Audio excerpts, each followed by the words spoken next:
of a killing machine with a need to bleed you when the light goes green. Best believe I'm in the zone to be. From a yin to my yang to see.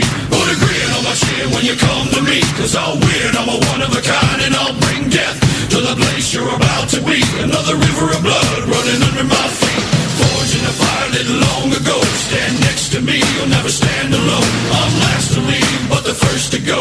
Lord, make me dead before you make me whole. I feed on the fear of the devil inside of the enemy faces in my sight.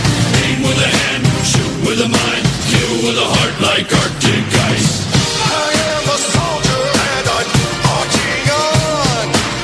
I am a soldier and I'm marching on. I am a warrior, this is my song. I am a warrior and this is my song. I'm basking in the glow of the rising war. Lay waste to the ground of an enemy shore. Wade through the blood spilled on the floor. And if another one stands, I'll kill some more. Bullet in the breach and a fire in me, like a cigarette thrown to gasoline. If death don't bring you fear, I swear you'll fear these marching feet. Come to the nightmare, come to me. Deep down in the dark where the devil be. In the mall with the jaws and the razor teeth, where the brimstone burns and the angel weeps. All of the gods have crossed your path, and my silhouette hangs like a body bag. Hope is a moment now long past. The shadow of death is the one I cast. I am a soldier and I'm marching on. I am a warrior and this is my song. My eyes are steel and my gaze is long. I am a warrior and this is my song. We're not just going to shoot the bastard. We're going to cut out their living guts and use them to grease the treads of our tanks.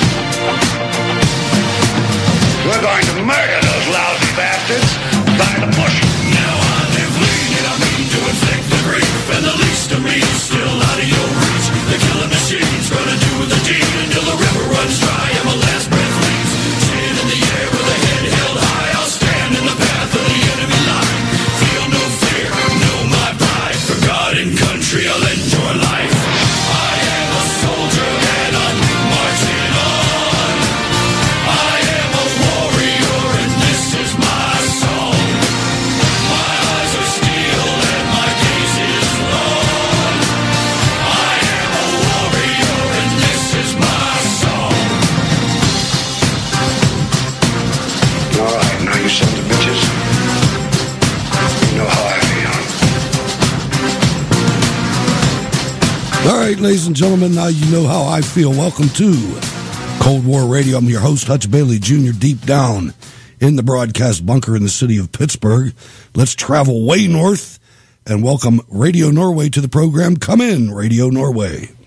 Good evening, Mr. Hutch Bailey Jr., and good evening to our lovely audience. I tried to say hi to everyone that was in the Spreaker chat room, but, you know, there's so many, so I'll just do it live on the air. Hello to our wonderful Spreakers, and hello to any other platform follower out there. It is quite nippy here today, Hutch. 5 degrees Fahrenheit to do it. Yeah, about the same here. No question. The wind chill's knocking it down a little bit lower than that, but it's brutal, to say the least. Please follow me on Spreaker, ladies and gentlemen. Like the Facebook page, facebook.com/Cold War Radio 22.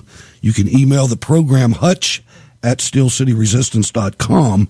The Cold War Radio patron hotline, 412-206-6208.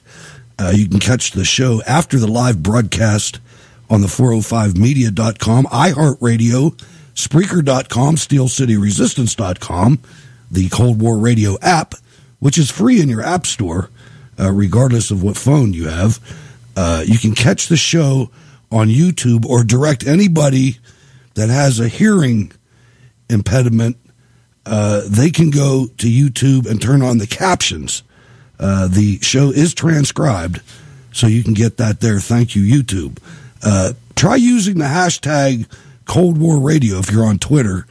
There's a few of us that are doing that. It's kind of a a good centralized area when you have things related to the show, and because we do it all the time. I mean, we talk about things here, and we analyze things, and sometimes we say where we think things are going to go, and 90% of the time they do, and it's just nice to give yourself a pat on the back, Norway. You know what I mean?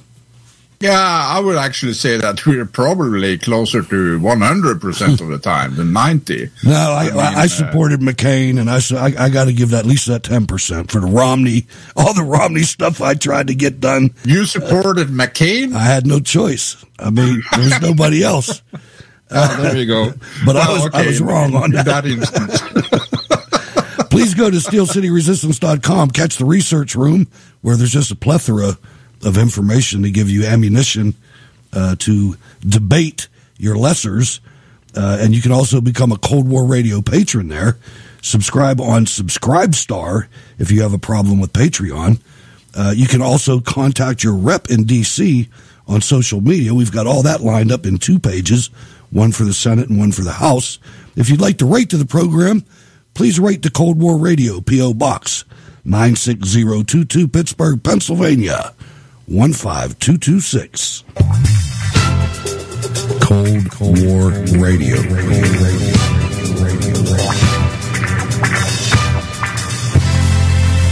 All right, we do have a big show, and we're lucky to have the president of the Firearms Owners Against Crime coming on the program in a couple minutes. We'll talk about that. He had some family issues. But let me thank Mark for donating to the program, and let me thank Tammy. Tammy upped her game on Patreon. You can do that, ladies and gentlemen, anytime you want. You can change, and people have. You can up it, down it, stop it, or start it. So it's very easy. Click of a button. Thank you, Tammy, for doing that.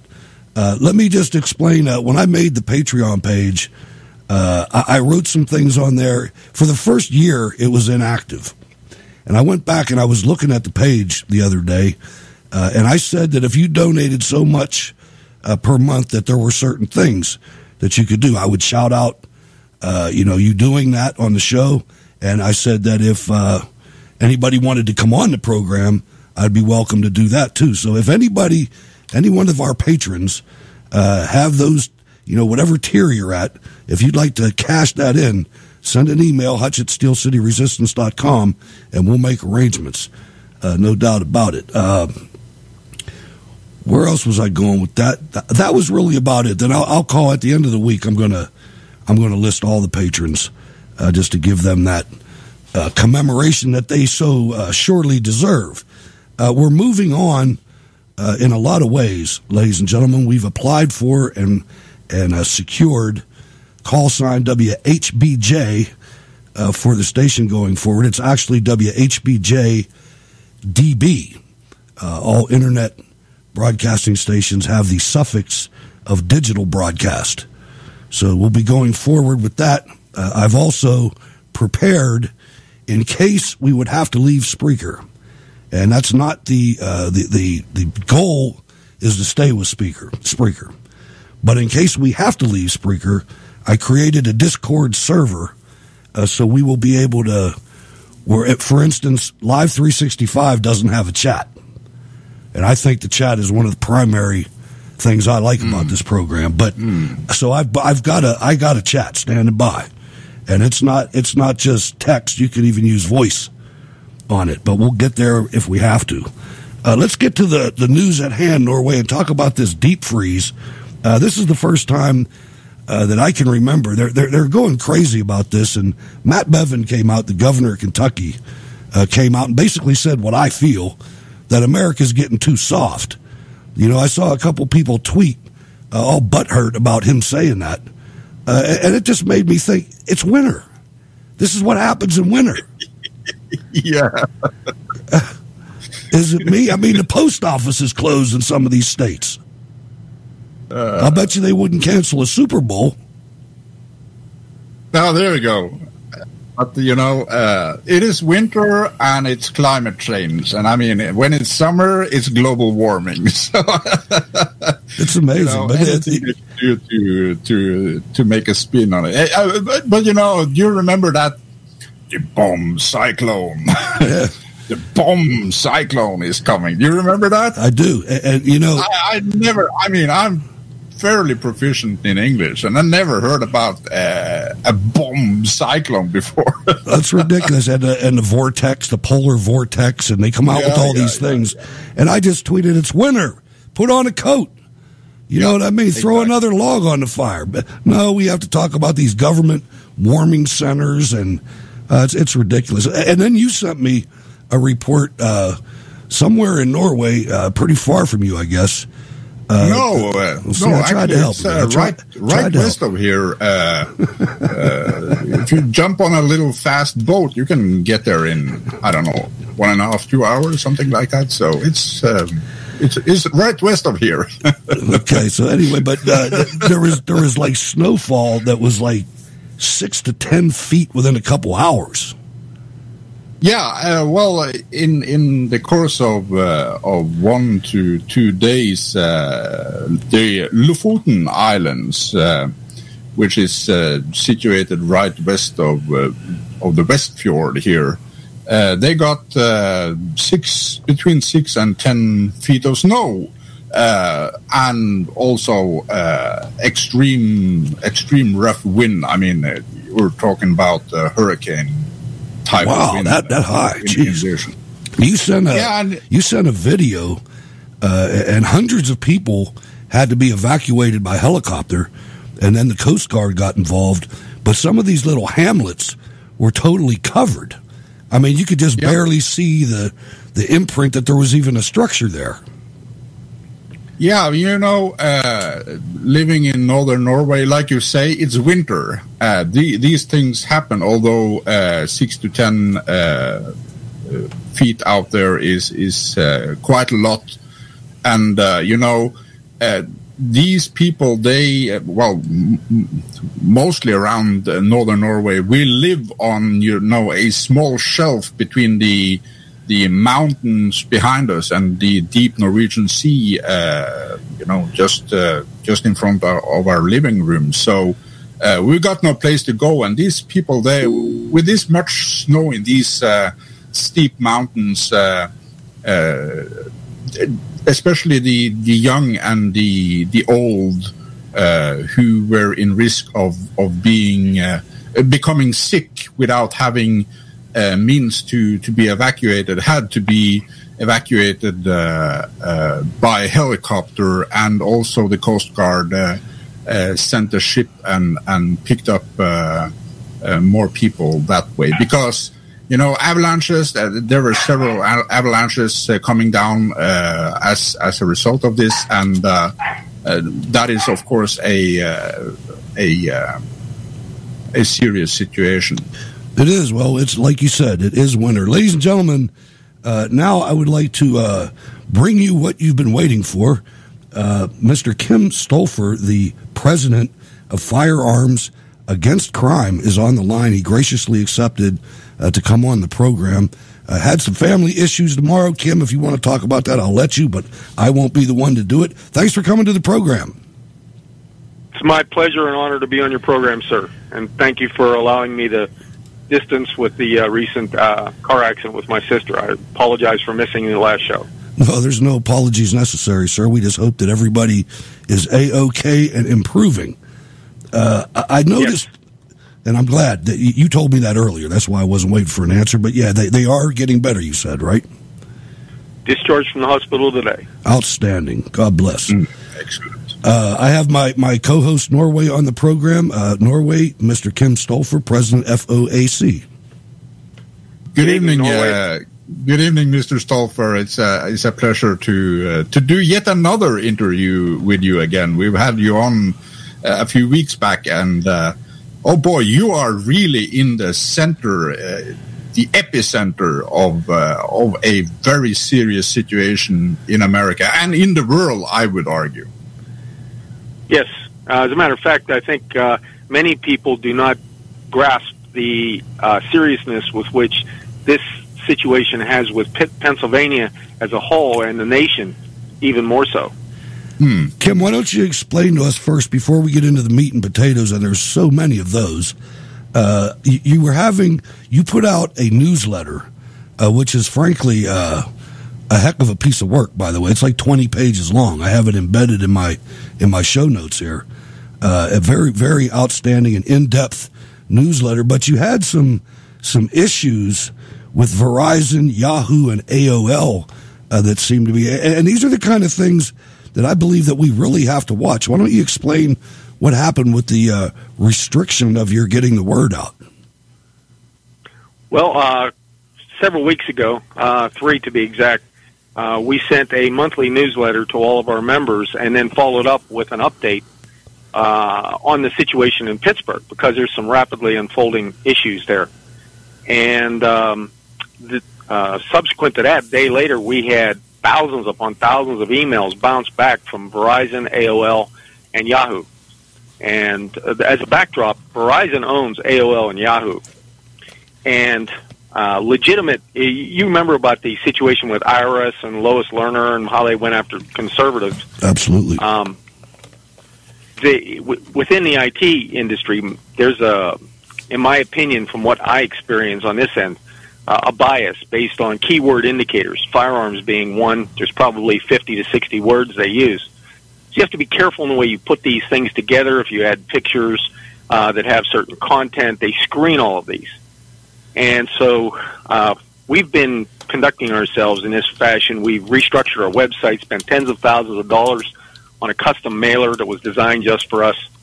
And yet here we have all these emails bounce back, beginning with Yahoo and then spreading to AOL and Verizon, because Yahoo manages the email controls for AOL and Verizon.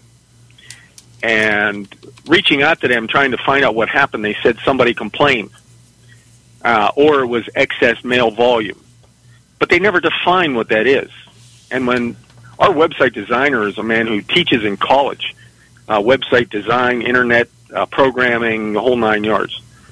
So he's accustomed to this and runs other websites. That's good to have in the toolbox. During the course of this, all these emails bouncing back, we ran into this evasive firewall, if you will, of non-committal, nobody seemed to care. We asked them questions and they were evasive. Well, no, we can't give you answers. It's kind of like a police officer telling you that you're going to get a speeding ticket, but no, you can't know how fast you were going over the speed limit, and I'm not going to tell you what the speed limit is. Right. Well, it's a game they're playing. There's no question. I mean, the media, I got to tell you, and I want to get into Pittsburgh's continuing assault on the right to keep and bear arms. But first, right before I came into the studio, Kim, I was looking at some clips, and the Pittsburgh Tribune Review, which is supposed to be, if not conservative, less leftist than the Post-Gazette is. And they had a headline there, right on the front page of their website. Pittsburgh officials, with an S, Pittsburgh officials received death threats from gun ban opponents. And I went into this article and I started reading it, Kim, and the only threat that was in that article was one voicemail that was left at Corey O'Connor's house. He's a city council member, ladies and gentlemen, who initiated this. And he said that there was a voicemail. That's all he would say. But then they went to Peduto, and Peduto said, yeah, I've had, threats since I became mayor, but nothing more than any other time. And they contacted the councilwoman from Squirrel Hill who had no threats. So you have a headline that says multiple officials received death threats from gun ban opponents. They don't name who left the single voicemail at Corey O'Connor's house. This is what we have to watch. Well, that's that's an old pattern of trying to destroy the reputation of someone or try to force an issue by character assassination without any proof. This is Nazi and Soviet-style demagoguery. And I've experienced this before. The city of Pittsburgh is rife with dirty tricks individuals. And Mayor Peduto is very good at it. Councilman O'Connor, his old man was good at this, Bob O'Connor. So Corey O'Connor doesn't surprise me. He grew up in this kind of a mindset. You think Bob O'Connor would have went for a gun ban? Oh, yeah. Because I was thinking that, and too. on I was top of that, wondering. he actually was a criminal because when he was out working on an issue that basically tossed every gun dealer out of Pittsburgh, many people don't know there's not a single gun dealer in the city of Pittsburgh. And they were pushed out by the way they handled the zoning requirements. That's a shame. I bought my first rifle at Firearms Unlimited in East Liberty.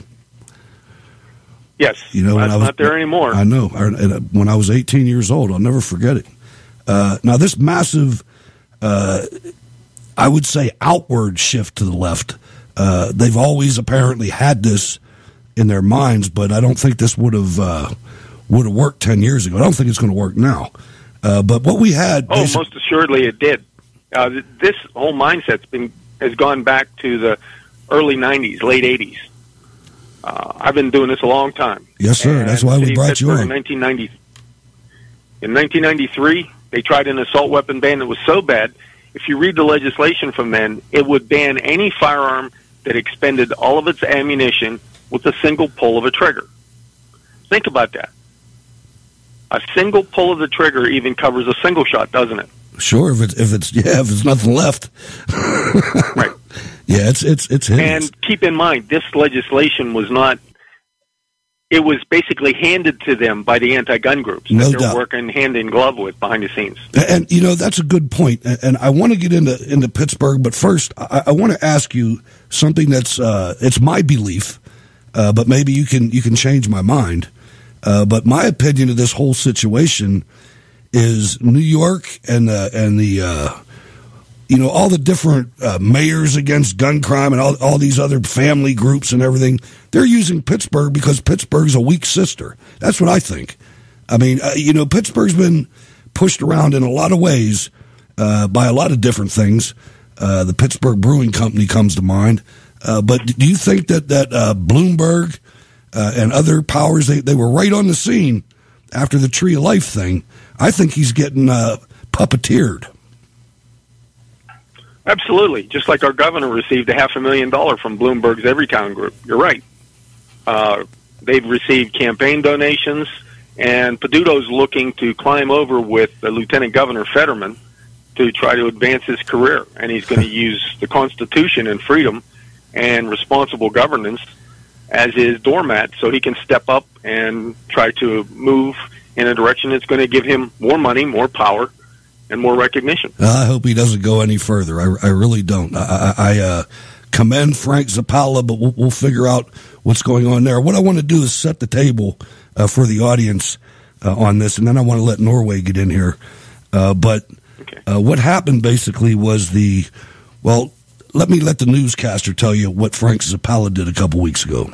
New at noon, the Allegheny County DA has sent a letter to Pittsburgh City Council saying he does not believe council has the authority to pass proposed gun legislation. Stephen Zappala sent that letter to Councilman Corey O'Connor, who's the main sponsor of the legislation. If passed, the law would ban assault rifles, accessories like bump stocks, and prohibit anyone determined to be dangerous from buying or possessing a gun. Brenda Waters is speaking with Zappala and O'Connor right now. Hear from both of them coming up in our newscast later this afternoon. Now, I don't know why it is, but I'm sorry, I didn't mean Frank Zappala. I guess I was thinking Frank Zappa. I don't know. But it's Stephen Zappala, the DA. But I could find no clips of him saying anything. And I remember hearing him on the day that this happened and the days following. So I don't know why that is. So I did get Peduto, though. I want you to listen to the response from the mayor of Pittsburgh and just think of the Second Amendment. This is the Second Amendment we're talking about. This is not some charter in some township or some state thing. This is the second. This guy is arrogant. Why he wants to threaten council members with the potential of arrest if they would vote for gun reform is beyond me. I have no idea. It doesn't even make sense politically what he's doing. The further point is anybody who would threaten a legislator of any body, city council, state rep, congress member, that you will be arrested if you don't vote a certain way. What country do we live in? Arrest me. You know what? I welcome him trying to put up a lawsuit that would arrest me if I sign this legislation. I would welcome that. It would be unprecedented, and simply because he doesn't support gun reform or is somehow convinced that the gun lobby is so important in his election that he would threaten to arrest legislators who would support gun reform is astounding. I mean, if this broke nationally, it would be one of the biggest stories in this country, that a district attorney is threatening city council members that he has no authority over to be arrested if they pass gun reform. Were you offended by his comments? Absolutely. I was offended as an American citizen. Oh, God. You know, his question on constitutionality, he should be looking at the Constitution to even think that legislators could somehow be arrested for voting. Arrested for voting. That's basically what he is saying, and it is absolutely astounding to me. Now, the other part of it is the concern that he has that the city does not have the legal right to be able to do this. Now, that is a valid question. You don't get arrested for doing something like that. Every single law that has made a change in this country came about by local government challenging the justice of that law. If we didn't challenge the justice, women would never be able to vote. There would be people in this country who would be considered a percentage, because that's what the Constitution said they were. But we challenged it, we took it to court, and we found justice. And for the district attorney to say that you can't challenge laws, and if you do challenge a law, I'll have to arrest you, unheard of in America. The righteous indignation, Mr. Stolfer. I mean, I don't know.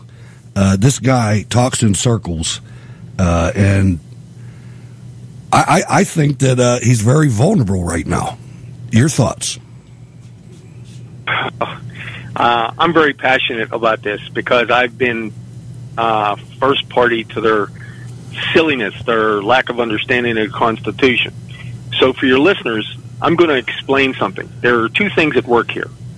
There's the Constitution and their oath, and then there's the problem with crimes codes, the crimes. So I'm going to say one thing. Pennsylvania has our own Bill of Rights.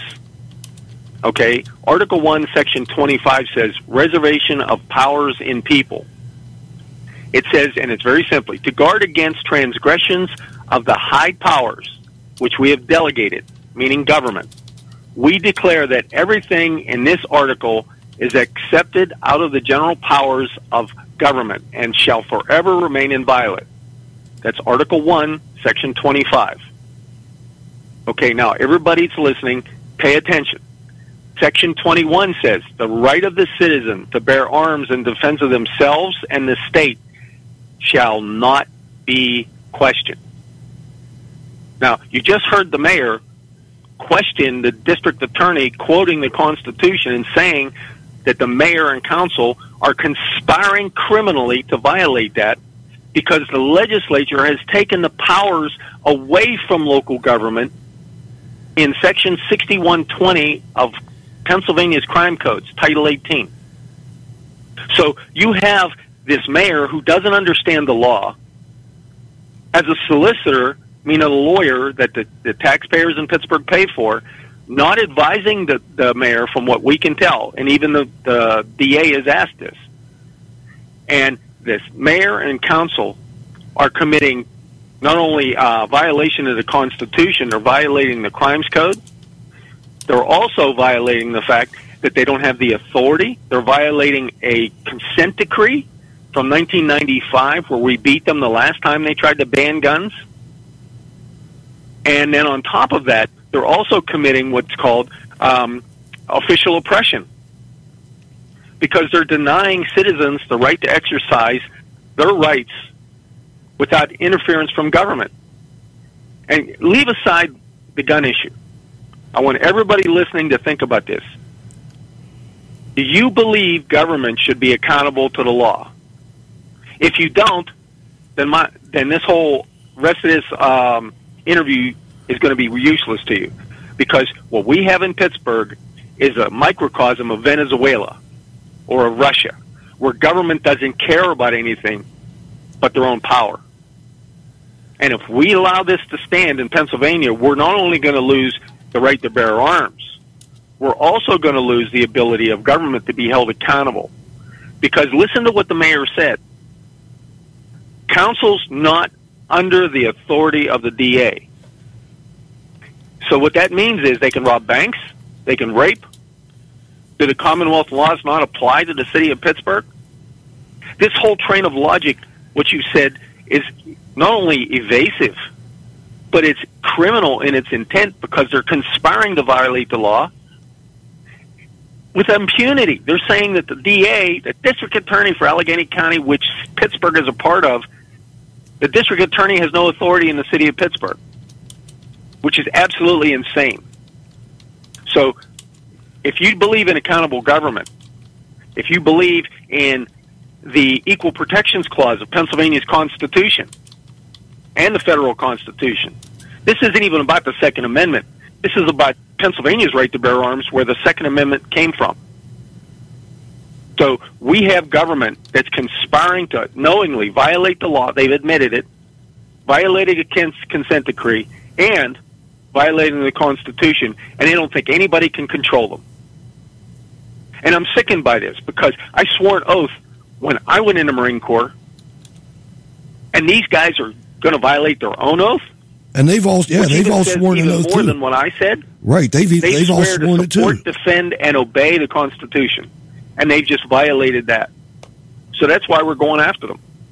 We're going to do everything possible to hold them accountable, but gun owners have to step up. All citizens have to step up, because if they're allowed to get away with this, then there is no bounds. Everything is subject to their whims and fancies. Yeah, and that is a really good point, because I would say, well, when I read your newsletter, which, by the way, is brilliantly written, and I'm really pleased with how precise you do your punctuation. So that was a real good one. But when I read your newsletter here, there were several things that struck me. You've touched on a couple of them, like the district attorney cannot intervene when Mayor Bill Peduto is actually breaking the law. That was Bill Peduto's interpretation of this. That is mind-blowing in my mind. I mean, if someone in Norway did that, they would actually, in this socialist country, be arrested. But here he just goes ahead with impunity and says that no matter what, we're going to do this anyway. And this smacks so much of communism to me that is scary. And when you look at what they started with in the Russian Revolution, what they started with in pre-Nazi Germany, they started with confiscating the guns, because that robs the people of keeping their government accountable. Your comment? You're absolutely right. And just so we understand that this is what the legislature has said and affirmed, as has every court in Pennsylvania has always upheld this section of law that there is. And we've beat other communities in court. Our last victory was Lower Merion Township, which is right next door to Philadelphia. But this is what the law says. The very general rule of the preemption law says no county, municipality, or township may in any manner, regulate the lawful ownership, possession, transfer, or transportation of firearms, ammunition, or ammunition components when carried or transported for purposes not prohibited by the laws of this Commonwealth. Now, you know, my 6-year-old granddaughter can read this and understand that. Yet we have a mayor who's ignoring this knowingly. Now, one of the reasons that I brought you on, Kim, is because this is not a local issue. It is today, But just like with Governor Cuomo signing the infanticide bill in New York, and 2 days later Virginia's hopping on board with their governor, that's the same thing that will happen if this is successful in Pittsburgh. Is that it'll go to 10 other cities overnight, and this will just be absolutely. There's other articles, by the way, that are already other communities are alleging they want to do this, and here's what makes Peduto's advocacy even worse, because he's going to other communities in Pennsylvania asking them to do this, and he has said publicly that he wants to bankrupt the gun organizations from suing so that they can basically have a fertile field and nobody can challenge them. Right, and you know, the guy has to start being called out as the communist that he is. You know, you look on his website. This is expensive business. I mean, it is. We're all volunteers. Kim, do you mind? None of us get paid anything. We've got thousands of members across Pennsylvania, and all of them contribute their hard-earned money, but Mayor thinks he can get away with this using taxpayers' dollars to squelch freedom.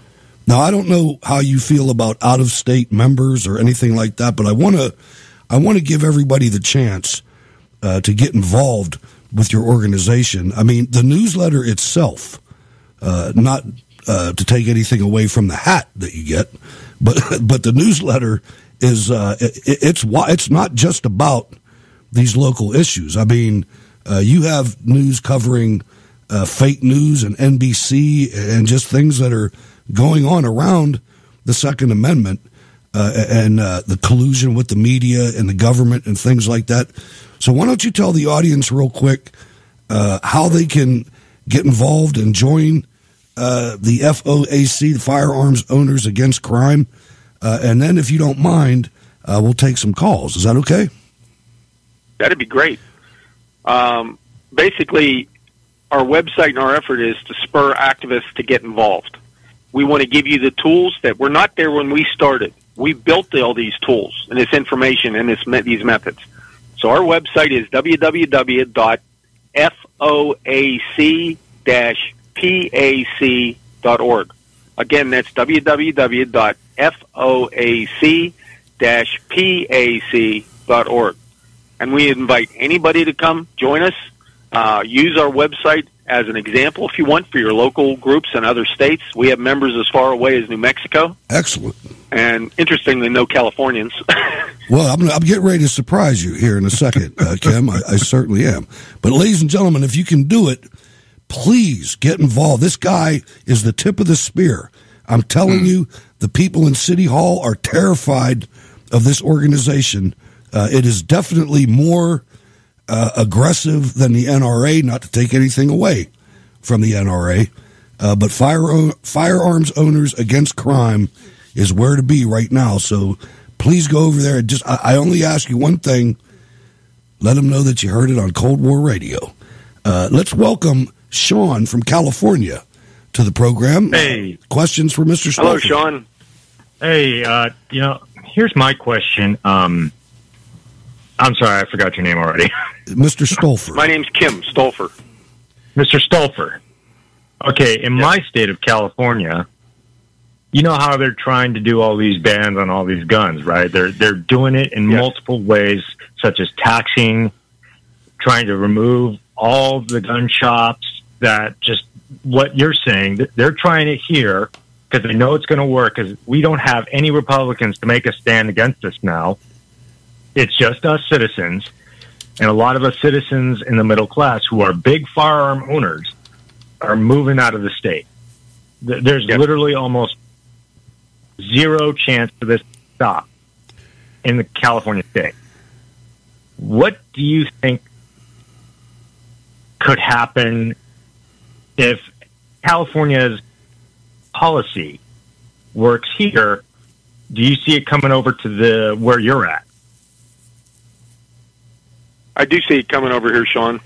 And I would like to make a point that there's two different models in politics in the gun world. There's the top-down version that the NRA uses. That's where they talk to leadership and try to work behind the scenes. And our version, which is like you build a house from the foundation up, you do the same thing in politics. And I use that as an example by saying this. gun owners in most states, especially the ones that have lost their rights, have relied on the model from the top down. I would say that the best thing to do, if you want to reclaim these, is get 50, 100 of your fellow gun owners and learn how the political structure in California works to the point where you cultivate new legislators and you focus on going after one single legislator at a time. And you build your effort from the grassroots level. See, grassroots is anathema to the control of national organizations because they can't control you. We don't want to control. What we want to do is reaffirm freedom. And to do that, you attack legislators, the state legislators at the basic level, and knock one of the worst anti-gunners off with someone who is better than the one that you're taking out. And that requires work. That's called shoe leather advocacy. But it works very successfully because we started this in Pennsylvania in 1995. And we have been very successful at moving this forward by getting other gun owners involved. But keep in mind, there's only a few thousand gun owners involved in Pennsylvania. We got 5 million of them. So the apathy, you must overcome the apathy. But if you do, you can win virtually any state-level race with approximately $25,000 to $30,000, or in your state it might be 40 or 50 because of the higher standard of living. But you can win any race if you stick to the issues and you destroy the incumbent because of their voting record. Right. And you have to use that as a backdrop by knowing how they portray gun control and show them as liars and advocating things that are going to get more people killed.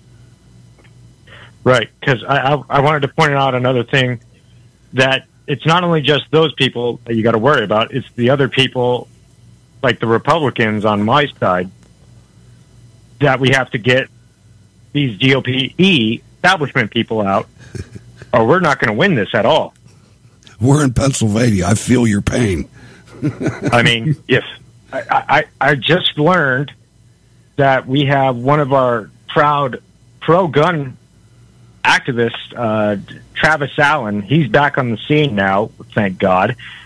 He's trying to run for GOP chairman in CA, which, all honesty, we need to do that.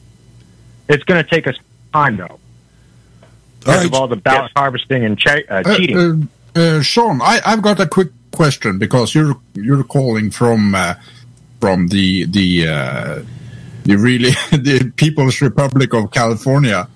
Right. How old are you? I'm 26, about to turn 27 tomorrow. My man. Excellent. I love it when we have young, intelligent people supporting our show, calling our show, and supporting this most basic but most important issue of gun ownership. Thank you. Absolutely. Thanks for the call, Sean. Thank you, guys. Thank you, Sean.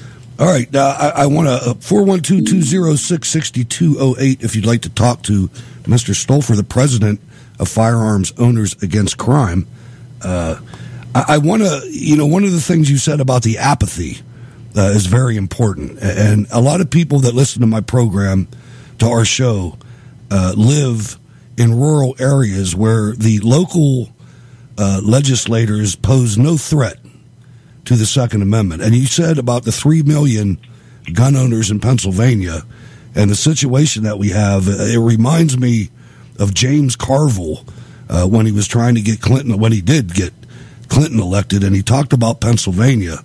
And he said in Pennsylvania, you have Pittsburgh and Philadelphia and Alabama in the middle. And the Alabama in the middle is the apathetic group that needs to start understanding that these power brokers in Pittsburgh and Philadelphia, and I would say New York and Chicago as well, pose a threat, and you better mobilize with us. Well, Hutch, you brought up a good point about the dangers to all of Pennsylvania and the country even. And I want to reinforce this with the mindset. If you have somebody from Allegheny County or Philadelphia County and they're going through this, the other counties like Clarion or York or whatever, they consider it not to be a threat to them. but that's short-sightedness. Exactly. Because, it's like cockroaches. You can't ignore them because when they leave from one place, they're coming to you. Just like California policies are spreading throughout the country for guns. So what gun owners have to do is be willing to spend a little money on gas and tolls. And when they see a threat, join with the groups in that area. Heck, there's times in politics where we will take and get a bus, and we'll get gun owners from other parts, other areas. We'll pay for the bus, bring them in to help us go door to door for candidates and to advocate.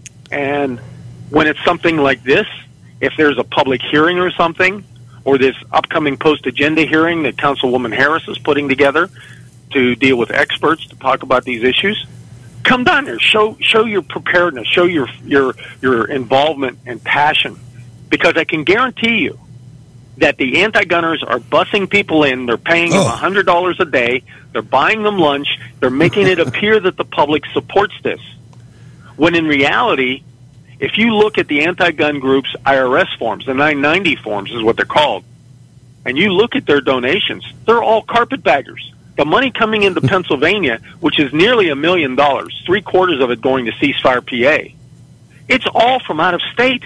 There you go. So they're making this up. They're capturing emails. They're buying likes on Facebook. But if Pennsylvania gun owners don't get involved, it makes them appear weak in the eyes of the legislators, and you can't afford weakness because that breeds contempt. And you look at we just got through deer season in Pennsylvania, and if you don't know it, on the first day, on the opening day of buck season in the state of Pennsylvania, if you counted all the men under arms, that's the largest standing army in the world, from what they tell me. I mean, there is a lot of resources out there, a lot of people that own guns that need to get involved in this fight. And let me just ask you a question. When you spoke of the different groups and things like that coordinating, there was a recent protest, or I guess you call it a protest, down at the city-county building in Pittsburgh that you guys were involved with, but there was an additional organization, an open carry organization that came down from Erie, and there was a little bit of friction at first, but I wonder, A, how did that work out? It seemed like a successful event. And B, I saw a video, and I don't know if the actors were from your organization, or I should say our organization. I belong to it myself. And the open carry people, somebody went to the city-county building, and it's on tape. I have it.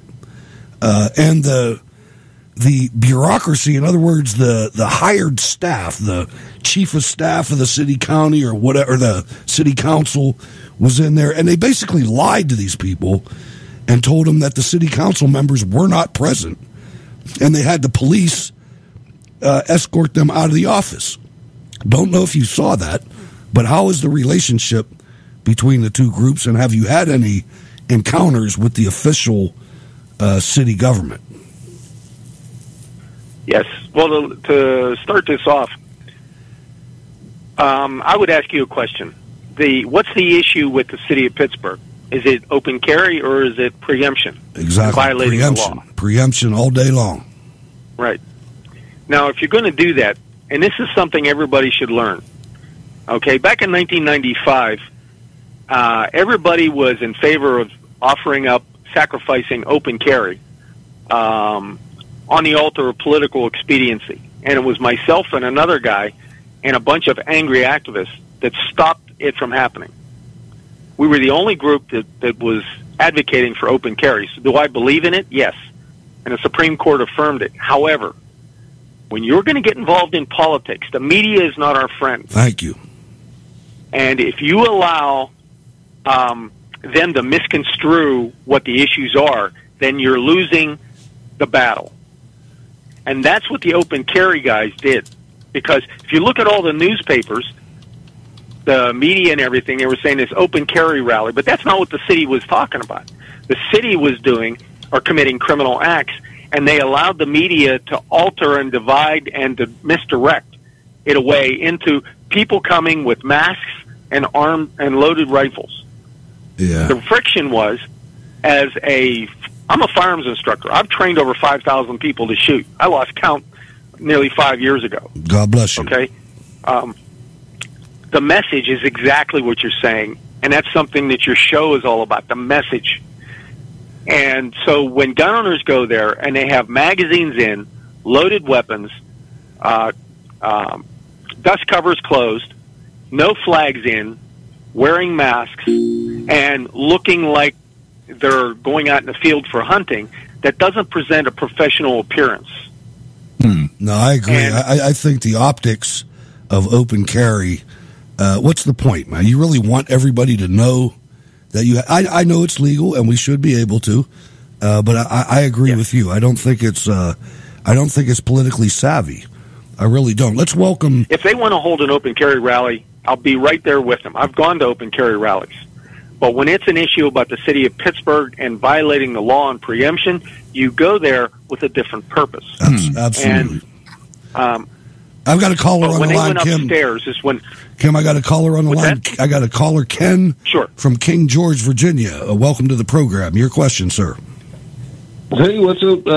Okay, so for both of you guys, you I don't know if Kim's aware, but I grew up in Middletown, Pennsylvania, so I'm in that Arizona section.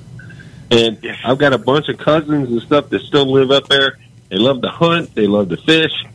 You know, they just want everybody to stay out of their business. So, you know, what you're doing, I'm going to try to get a hold of them and you know, promote your cause, Kim. So, and I was also I appreciate that, telling Ken. one of my coworkers just yesterday. This guy, now he'd never be able to listen live because he works the evening shift. He's been doing it for 20 some odd years, but he was actually interested in the same thing. So, I mean, I'm helping to spread the word wherever I can. Well, thank you, Ken. We appreciate that because this Thank you, is Ken. so important. And well, You know, Ken, okay, there's just another thing, so too. Where down here in Virginia, they were trying to push some, you know, gun control legislation, and from what I've heard so far, I haven't read anything yet, but from what I've heard, it sounds like everything got shut down because we still maintain a Republican Senate at the state level. So, but they're pushing for it. And then you probably heard the other stuff, but I don't want to, you know, distract from what we're talking about now. But yeah, we've got some other issues down here in Virginia as well coming down the pipe. So, All right, Ken. Well, If thanks we for- lose this up here, Ken, it's going to have an effect even in Virginia because they're going to crow about beating the gun owners here. oh yeah. So, well, hey, keep up the good fight, brother. And Thank let you, you sir. guys get on with the All right, Ken, thanks for calling, and thank you for supporting the cause. And it's really not Kim's cause, it's America's cause. I mean, this is something that, and it's not even just America's fight. I mean, in Norway, I mean, you know that you have to take certain measures because the Second Amendment isn't in too many countries, and it's not in yours. And this is something that you've said several times, that this is something we need to preserve here. Absolutely. I mean, the Norwegian constitution doesn't have a Second Amendment. We don't have the right to bear arms. And furthermore, even though Norway isn't a member of the European Union, we trade with them. And, you know, we have a lot of pushover socialists that have a wet dream of becoming EU members. And that has led to EU gun laws being imposed in Norway, even though we're not a member.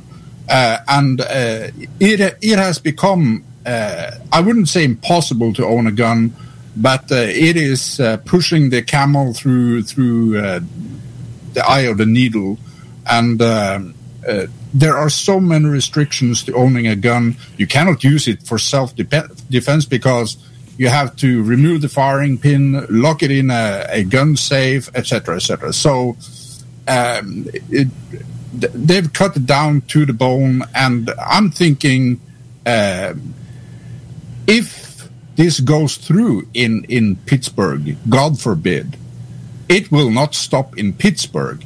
It will keep on rolling. This is the way I see it. When I look at the country as a whole, I see Pittsburgh as the epicenter of trying to impose gun laws on a relatively conservative area. I mean, if you look at Pennsylvania as a whole, it's a fairly conservative state, right? Even the greater Pittsburgh area is conservative. It's just the heart downtown. So it will spread from Pittsburgh to Pennsylvania, and it will spread from Pennsylvania to all the other states. And what do you have then? You have dictatorship. Nope. You have no means of fighting back. I mean, in Europe, we're drowning every day in blood because people are run down, they are stabbed, they are slaughtered on the streets. You don't hear much about it in the media, but it's happening nonetheless, and we have no way of defending ourselves. And I can say, Kim, that Norway has told me stories of neighboring Sweden, where you have Islamic police, cultural police, riding down the road in horses. No, actually Denmark. Denmark, but, okay. Whatever. I'm sorry. I thought Sweden is the grenade capital. That's right. Of Scandinavia. But I want to go somewhere that's a little controversial. Kim, do you mind staying on a little bit longer? I know you've been on. No. Okay, great. No, I'm happy to. Okay, we're not going to take a break then. We're going to go right through. But I wonder, when this situation happened in Las Vegas, which recently the FBI came out and said that they are so incompetent that they can't even tell you what the motive was for those murders of the country music concert in Las Vegas. And yet, the president and I got to tell you, this show is not we're President Trump supporters all the way, but I do not take the side of being a President Trump worshiper. So when he does something I don't agree with, I say it.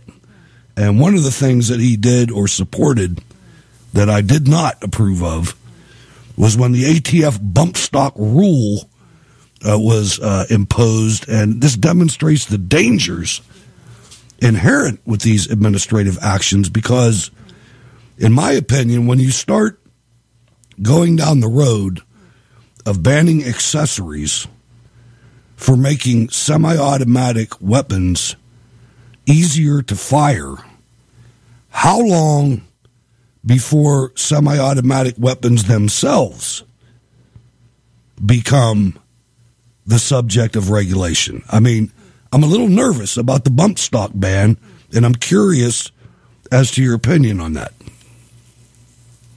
Oh boy, this is another one that I have a lot of fun with when I do interviews on TV or radio with more, I should say, less philosophically conservative hosts than you are. Just setting you up, brother. Let's take a look at this. You have a device called a bump stock, which is made basically out of plastic, that has only been involved allegedly one time in the whole nation, once. And supposedly, and I say this all because I want to create a discussion. I want everybody listening, because I want you to think, step outside the box, and drop the veneer of media misinformation. Supposedly, bump stocks were involved in Vegas. Okay, now, for the background, I want you all to understand, I'm a combat Marine. I know what a fully automatic sounds like. I know what a semi-automatic sounds like. I know how they function. I'm a court-recognized expert in firearms law and firearms function. So we have a situation where supposedly these devices were used in Vegas, but were they? Think about this. That's my thing, were they? Too. I know. Now, the sheriff has not allowed has not released any accounting of the weapons, and the ATF has not even been, the Bureau of Alcohol, Tobacco, and Firearms, the Firearms Agency, has not been allowed to examine them in depth as to whether or not they were even fired. Okay? So could they have modified a gun not with a bump stock, but by illegally converting it to fully auto? No, so Wouldn't that be what was revealed in the firing mechanism? Let's stop right there. Let me just ask you straight up. Did you think those sounded like automatic weapons? Because I did. Yes. Continue. Fully automatic weapons, and I've heard them up close. Me too. And I'm a a 30 recipient of them. I'm a 33-year veteran of the United States Army, my man. So continue. We're on the same page, sir. Absolutely. And so, unless we're going to have a full accounting, an open, transparent accounting of this, I'm going to say this. People are being manipulated by anti-gun groups to ban a device called a bump stock that would do nothing more than change the definition of a firearm firing fully automatic to fit all semi-automatic firearms. Bam! And if you look at the ATF regulation, it says essentially that. It changes it from a single pull of the trigger to the function of releasing more bullets. And it's absolutely insane, because anything a bump stock can do, you can do with a clothespin and a gum band. You can do it with your belt loop. And if you go onto YouTube, you will see that the Bureau of Alcohol, Tobacco, and Firearms agency head of approving devices like this show you how disingenuous, how much of a lie it is. He does it right on video from the Bureau of Alcohol, Tobacco, and Firearms. And so, do I believe that this is an attack on semi-automatic firearms? Yes. You know why? Because they all function the same. Whether it's blowback, which is energy directing the mechanism backwards, or if it's gas-operated, in the case of virtually anything like an AR-15 or any type of gas-operated firearm, an M1A, even a semi-automatic AK-47. They all function the same, including a Browning. Right. So, other than, open bolt or closed bolt, you're right. But the thing, right, to me, and anybody that has been in the military will basically tell you this. When it comes to a standard individually issued long gun, automatic fire is overrated anyway, because you got to carry your own ammunition. Now, on a crew-served weapon, that's different. But when you're talking about your own personal rifle, ain't a whole lot of infantry guys out there clicking the automatic button because they got their ammunition. When I was in the Marine Corps, it was called Final Protective Fire. Was the only time you were authorized to individually engage fully automatic. Otherwise, it had to be a direct order from a superior officer. There you go, because it's a waste.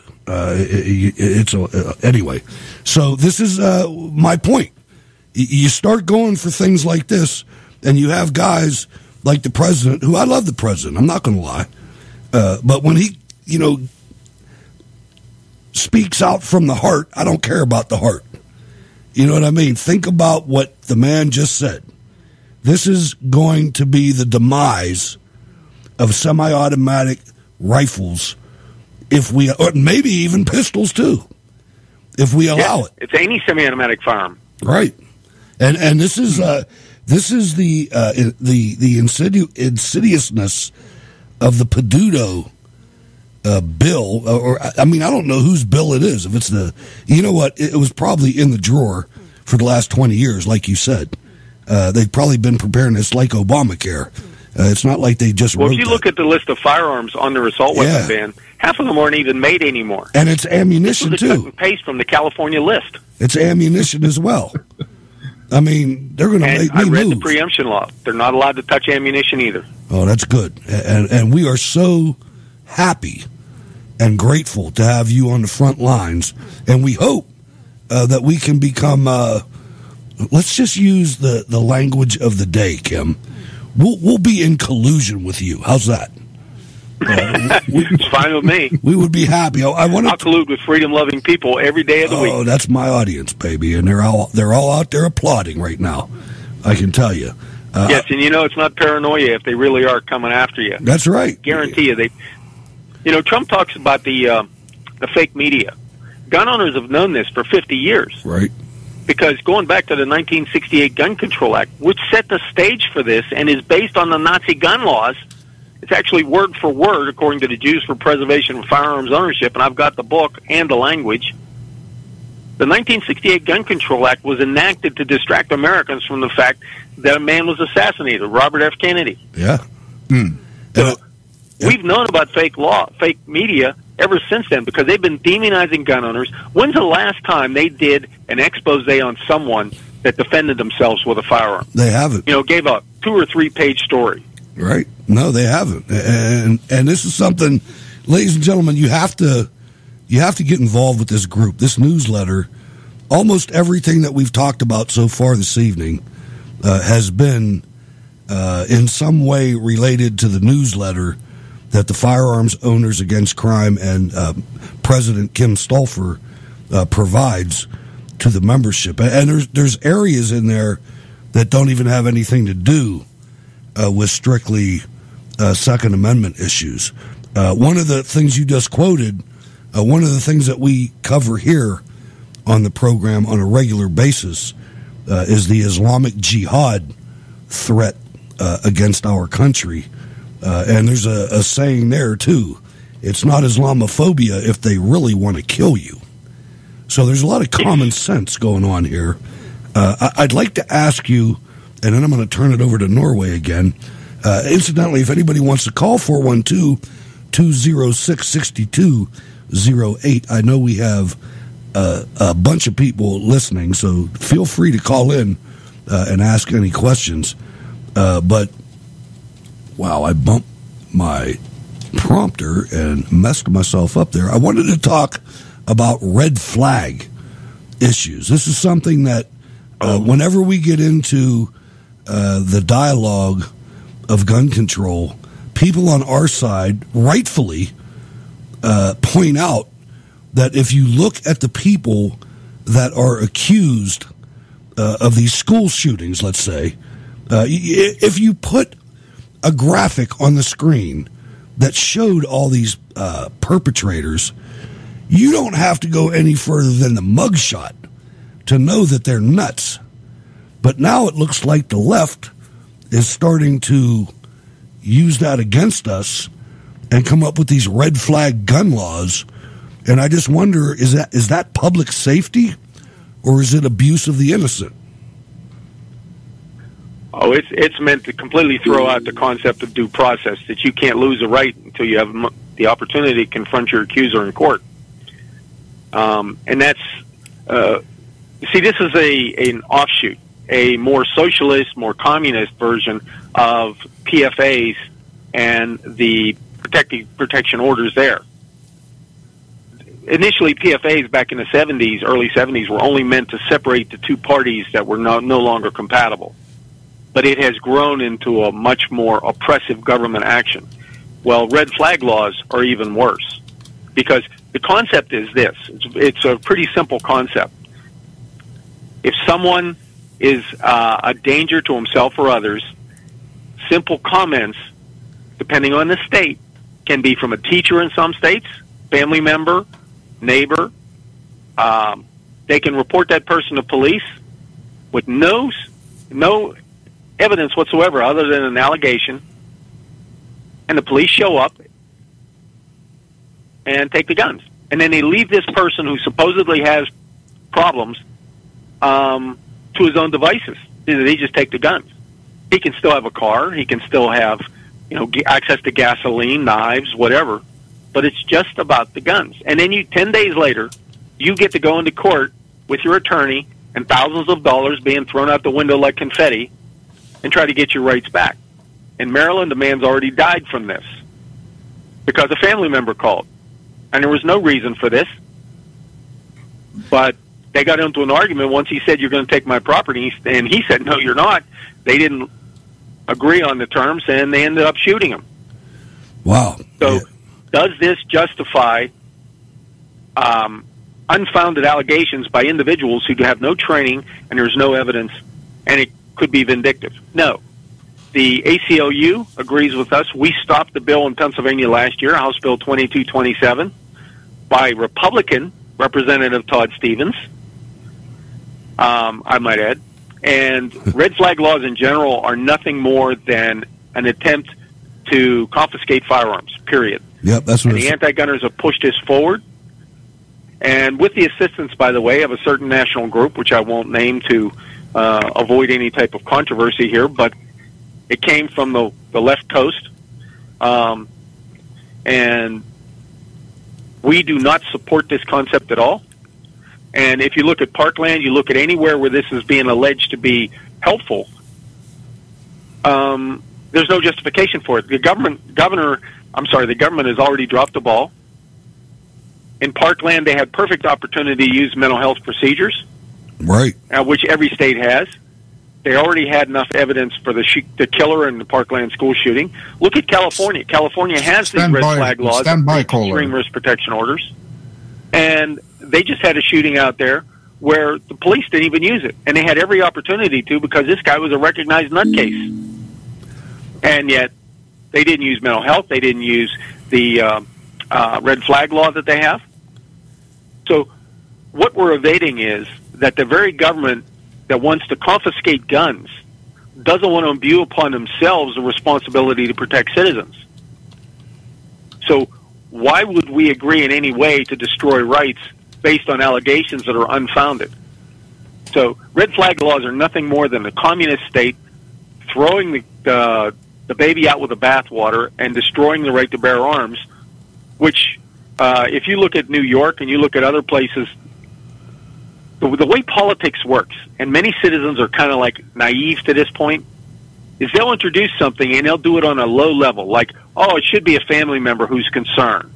And you look at California and New York, and what they've done is they broadened the scope of it. In the middle of the night, they throw in teachers, they throw in social workers, they throw in neighbors. And the next thing you know, you've got a bunch of brown shirts that can look and see you have a gun and have a bias and all of a sudden say, oh, he was waving the gun around. Well, I was putting it in the car. Well, that doesn't matter. And if you look at what's happened to citizens of New Jersey with their laws already, this is just setting a stage for New Jersey's beyond the pale. Citizens. New Jersey's beyond the pale. I mean, you can't even pump your own gas in New Jersey. It's a law that they have to pump it for you. It's ridiculous. I got to ask you, what do you think about the United States Concealed Carry Association is assisting, I think, our efforts against this Pittsburgh City Council operation? Do we have a lot of support from outside national type groups on this? And I imagine this is all going to end up getting into litigation. So I guess we have to figure out where we need to put our resources to ensure that we win on this. Well, we've got the best Second Amendment attorney in Pennsylvania. There's a number of good ones, but the best one, in my opinion, is Joshua Prince. He's spearheaded a number of our actions on preemption, and he's licensed to practice law in places like Maryland and other places, and at the federal level too. As a matter of fact, he's spearheading our effort to hold Harrisburg accountable for similar violations. And the United States Concealed Carry Association is helping us, and back, as is the Firearms Policy Coalition with Brandon Combs out there. That's really the only organizations at the national level that are behind us. They're sympathetic with Gun Owners of America. National Rifle Association hasn't really chimed in at all. But we're fully prepared to do what's necessary to take this to wherever it has to go to stop this. And we've done it before, and we'll do it again. So it goes to the heart of our methodology, too. I mean, like I said, we're all volunteers. Every penny goes into the fight. And I've maintained that. Even when people wanted us to commercialize the organization, I wanted to maintain the face of Pennsylvanians, not the face of corporate America. Outstanding. Well, I have to tell you that we're all really rooting for you. Norway, go ahead. Yeah, just a quick comment on the bump stock ban, because I mean, when I, as a Norwegian, as an outsider, read that fantastic document known as the Constitution of the United States, the Second Amendment says a well-regulated militia being necessary to the security of a free state the right of the people to keep and bear arms shall not be infringed. I mean, that is plain reading, and the way I read the Second Amendment is that, well, it's fine if you have a weapon for self-protection, but the primary goal is to avert dictatorship, which the people who founded that great nation of America fled from in the first place. And in order to do that in modern terms, you need at least a machine gun. But here we see the reverse is actually moving the other way.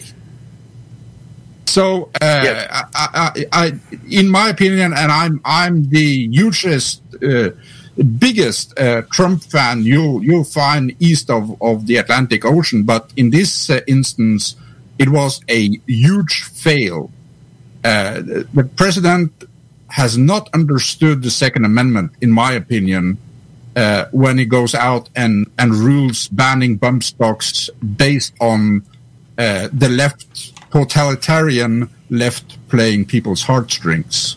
But my question I wanted to ask, and we had a caller from Arkansas, if you're still listening to us, when you call the show, please be a little patient. We will take your call, but we won't interrupt our guest, Mr. Kim Stolfer, until he's finished. So please call again.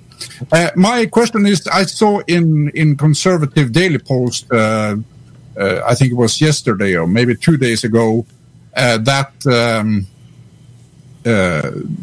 your organization and a Whbj-Db, I'm not sure if I'm pronouncing that name correctly, but you're actually working on a file to file a petition that the Allegheny County courthouse that they should remove Peduto from office. A couple of questions here. Do you think you have the resources to follow this through, and what are the chances to actually be able to impeach this criminal mayor?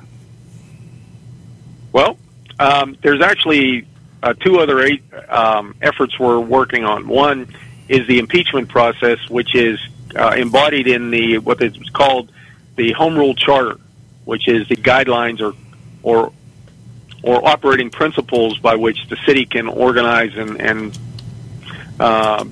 be actually a local government. And they provide for impeachment for high crimes, misdemeanors, and that sort of thing. And it's been tried once before, and it was ruled inapplicable by the courts about 10 years ago. But we believe we have, with all of the background of this, with the city's legal standing and the consent decree and other things that we've talked about, we believe that the mayor is much more vulnerable now, and we're going to pursue that. You only need 20 signatures, and then we can get an attorney to file the necessary paperwork and see what the courts have to say. But in addition to that, we're also working on the criminal charges that Stephen Zappala, the district attorney, talked about, and we're going to be going after him and every council member that votes for this or has supported it, because we don't have to wait for them to vote for it. We can take action prior to. You don't have to wait till a crime's committed if you have what's called criminal conspiracy, hence the reason for the district attorney's letter. And we're also going to go after the city solicitor, because she has a duty to inform the mayor and to take a public stand as to what's legal and what's not. And the fact that she didn't, now she's risking her law license as well as her employment with the city and potential criminal referral to the Court of Common Pleas. Because we're taking this real seriously. This is going to be an all-out assault. And as Hutch will tell you, it's we're military guys, and we're not going to let this stuff go. We don't limit ourselves on the battlefield. And just to so you understand, Radio Norway is a military guy too. Oh, okay. Well, Norway. I'm glad to know that. Yeah, we got to stick together. I'm wondering if you could repeat where people can get hold of you, and how can people get that most excellent newsletter you put out? Oh, the newsletter goes out to every member, and we're happy to do that. And it's our cheap. website is www.foac-pac.org. That's foac-pac.org. And we welcome anyone that wants to talk about freedom to get involved, help out, because even if you don't live in Pennsylvania, you can still write letters.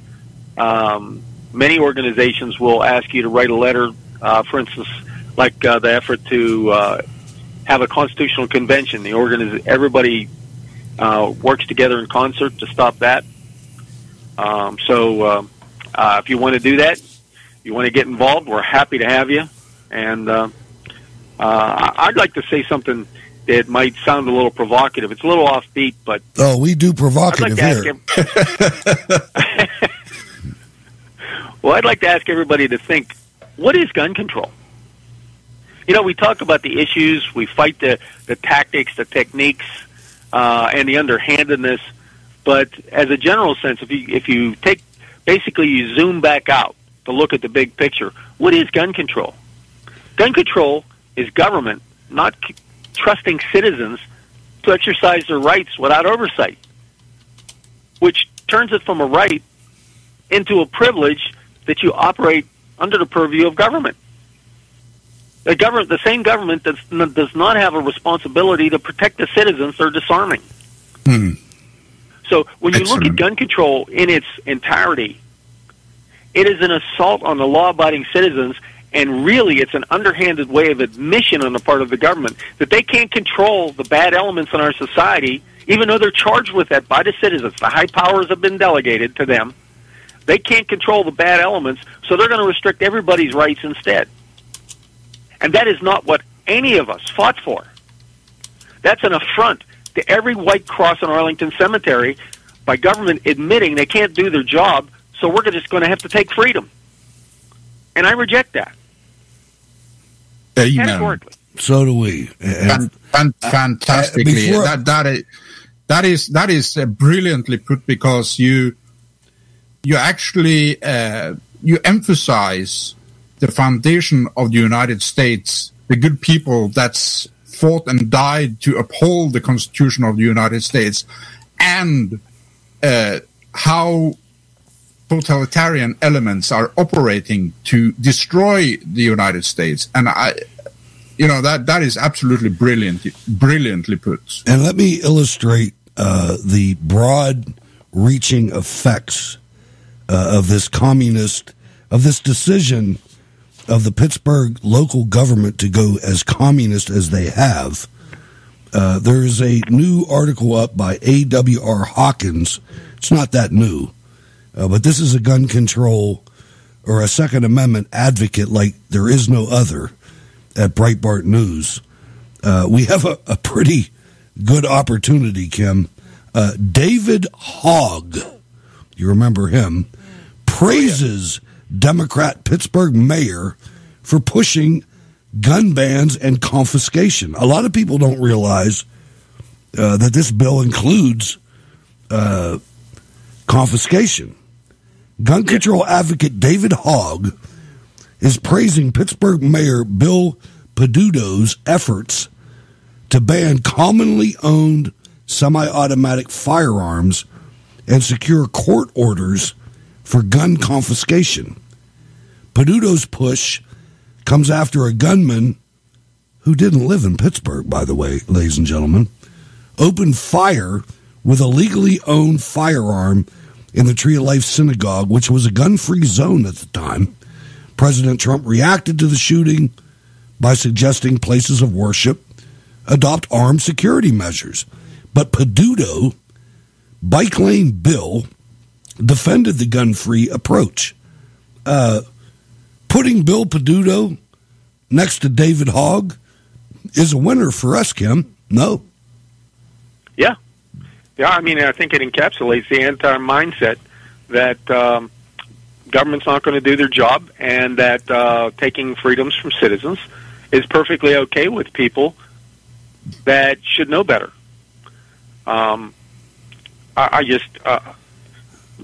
I want to give an example. We have a member who is a Jewish individual who used to live in New York City and took part in a hearing in 1966. He's up in the years, and they wanted to register all the so-called semi-automatic firearms in New York City.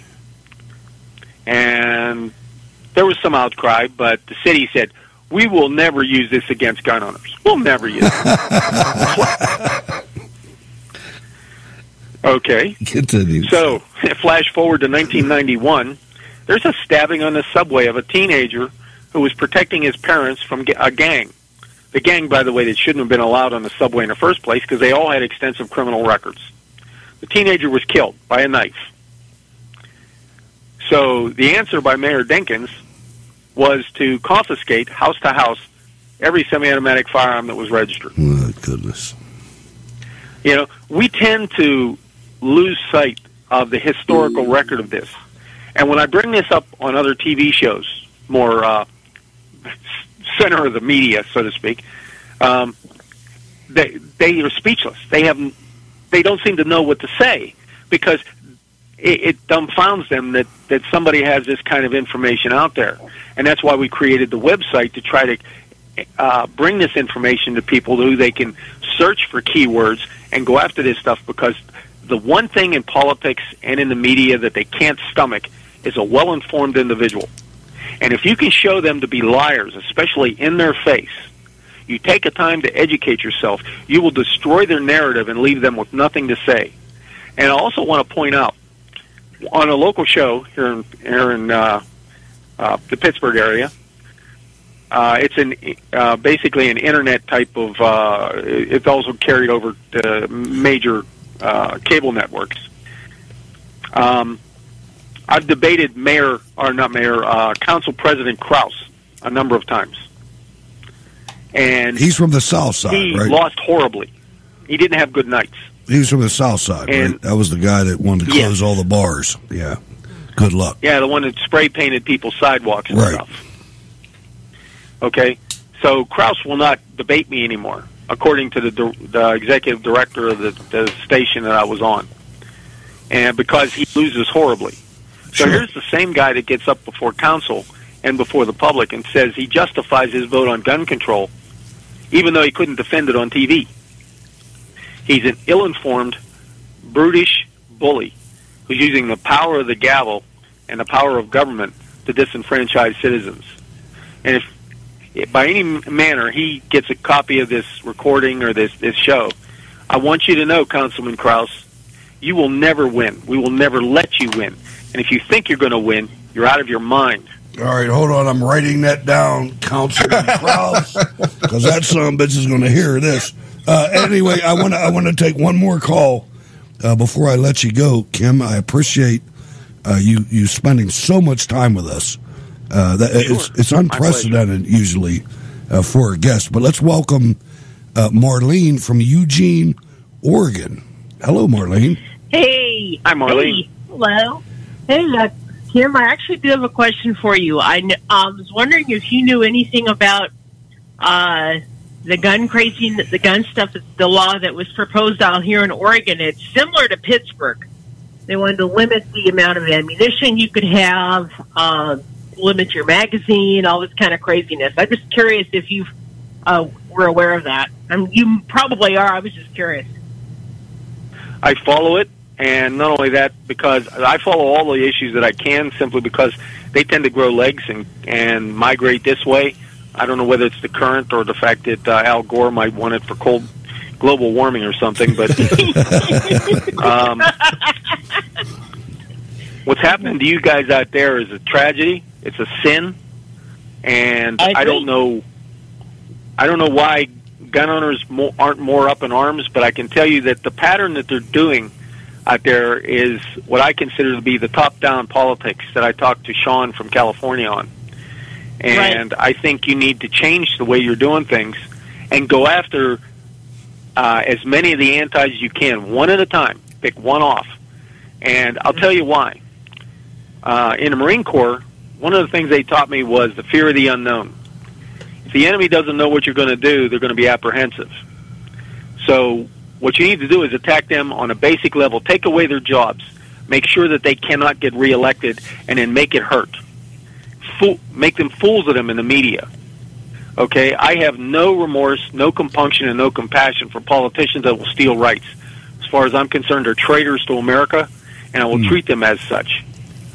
So, I can't tell you how much I feel sorry for you guys out there, but if it was Pennsylvanians, I would say, hey guys, it's a situation of our own making, and we're not going to get it until we pull our bootstraps up and make sure these individuals pay. I agree. Tim Stauffer, if you should give Marlene here some advice, what she can do as a single citizen, because I assume that there are things she can do. What would that be? Okay. Well, single citizens, that's kind of like the way I started out a long time ago when nobody else was doing this kind of thing. I would, like your local newspaper, you see something that's really bad, I would write an op-ed if you can. I would go out and I'd talk to the newspapers. I would try to get the message out as to why it's wrong. Become well-informed on the issues. And I believe that wholeheartedly. Politics is not about the issues. Politics is about, right now, in many places, it's about the party platform, if you will. It doesn't want to help people once it disguises the real intent. So I would go out to the local newspapers. I would sit down and talk to the editor. And many times the local newspapers, unlike the big organized ones, they will give you a lot more space, 600, 700, 800 words. Put facts in there, challenge people that do the wrong thing, learn about the Constitution, and then on top of that, I would go to sympathetic legislators and sit down and talk with the staff. Build a relationship with the staff, because many times gun owners will rant and rail at a politician, call up and say, I really did something good here, got on the phone and yelled at somebody. Well, in reality, you're missing an opportunity to educate the staff who see the politicians all the time. If the staff is educated on the issues, take them to lunch, take them to a gun club. Go as a single citizen, doing outreach like that, even taking newspaper people to a shooting range, showing them how to shoot, taking them to lunch, talking about the issues, providing information. I'll give you a for instance. We talked earlier about red flag laws. Dr. John Lott has put a study together, and he has shown now that not only did red flag laws fail, but there is indications in the data that it increased the rate of rape. So I'm going to hypothesize for a moment. You sit down, you're talking to an editor, and it's a woman. You say, and maybe you've done some research, and the local newspaper actually said some positive things about red flag laws, that they thought they were a good idea. Well, when you take something in, be well informed, take the study in, whatever else you can get, because there's stuff all over our website that you don't even have to be a member of to download. Take the information in and say, do you really want to pursue this? Do you want to be responsible for the increase in crime, for failing to enact the proper public policy? Okay? Everybody has a conscience. If you're going to talk to a politician, what you need to do is you need to say to them, do you want to be responsible for increasing crime instead of decreasing it? Because that's all gun control has done. Get a copy of the National Academy of Sciences study on guns from 2004. Every gun control measure in Pennsylvania or in America failed. Not a single one worked, and half of them got more people killed. And when you sit down and tell people that, especially if you're on a radio show or you're talking to an editor, it has an enormous impact on people. I don't know if that's any help, but that would be my suggestion. No, I appreciate that. Thank you very much. All right, Marlene, I hope you had your question You're very welcome, answered. Marlene. Thanks for calling. Yeah, he answered it well, and I just learned a mouthful. That's great. That's the point. I'll let you go. Excellent. I would say that there are people out there that for various reasons don't own a gun. Can they still get involved with this, and why should they? Well, because every American carries around on their back, a package of rights that nobody has any right to take from them. Whether or not they exercise them, it's theirs. That's their birthright as Americans. Because That's right. America is founded on, you take everything else aside, the key, the heart, the shining symbol, the star at the center is freedom. That's what America is. That's what we fought for. Remember, the Revolutionary War was started in Lexington and Concord. For what reason? Gun control, gun America. confiscation. You're absolutely right. And Kim, I want to thank you so much for providing so much insight to our audience. And I really hope you're real close. So I know you're going to come back on the show. Whenever you want me, sir. Thank you very much. And I want to, from my entire audience, I want to say a prayer for your family involved in the accident on Monday. Glad everybody's feeling better. I want to thank you so much for coming on the program. And you, sir, are a honorable Cold War Radio patron. I'll tell you that right now. I can't wait to get you back. Thank you. Thank you for coming on the show. And we're going to beat them, my man. We are going to beat the leftist. I call them the Politburo. It's not even a city council anymore. When I watched the way they treated the people that came in and wanted to talk to a city council member, unbelievable. Bill, I got to tell you, Bill Peduto, I got to tell you, you know, I don't know when you decided to go full communist, but it says right on your website that you're a staunch progressive, and we deal in synonyms on Cold War Radio, and you are a communist, sir. Hope you listen to the show. Kim Stolfer, President, Firearms Owners Against Crime. I'm going to turn it over to Norway because you hear him? He's chomping at the bit. He wants to get in there. I'm going to turn it over to him, and then I'm going to say thank you, sir, for coming on the show. Norway. Thank you to both of them. It's been an absolute honor and a privilege to have you on again, Mr. Stolfer, and I do hope you come back. What you are doing in the field is just so important, and I understand that you are constantly in need of resources, whether it's money or shoe soles or whatever. If you could please repeat your website and how people can get in touch with you. Thank you very much, sir. Sure, thank you. It's www.foac-pac.org. Again, that's foac-pac.org. Thank you, Mr. Stolfer, and we look forward to the next time you're on Cold War Radio. Thank you, so do I. All right, Kim Stolfer, ladies and gentlemen, President, Firearms Owners Against Crime here on Cold War Radio. And don't go anywhere. We'll be right back. Cold War Radio.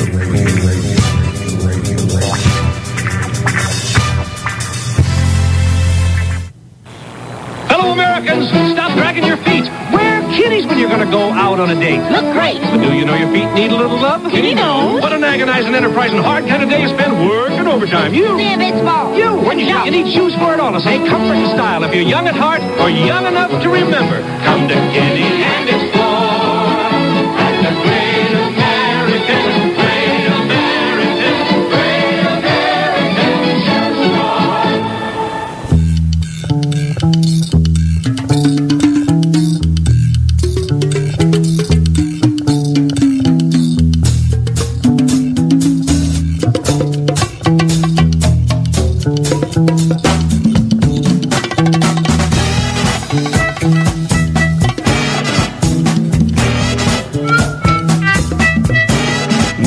Now, when we have such an excellent guest like that, we can't take the entire break.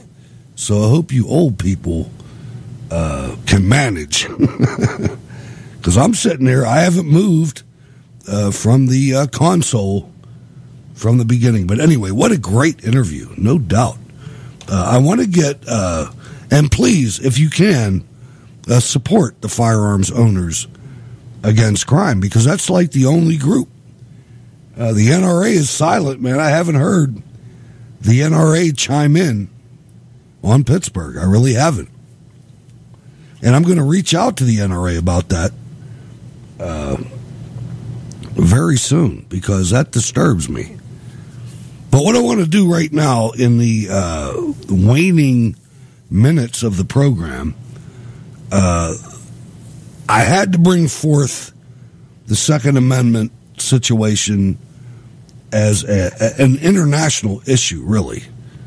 And I think we did that. We have to thank people like Kim, because normally you don't get an interview that long. That was a great interview, and I hope everybody enjoyed it and understood the global, if not national, importance of all that.